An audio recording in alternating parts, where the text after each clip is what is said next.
रहने दे हम लोग उसको।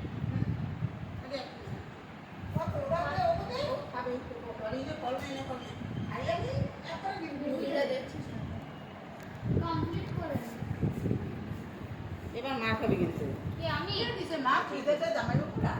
নেব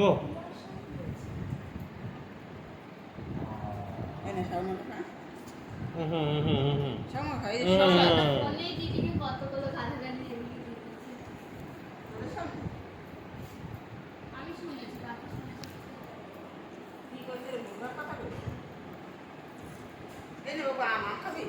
ওটা অম্মো, টাকা অম্মো। দিতে দিদি বলল যে আমি কি করবো আমি তোমাকে টাকা দেবো না তারপরে শুনতে নিয়ে শুরু করে গালাগালি দিয়ে টাকা দেবে না কাছে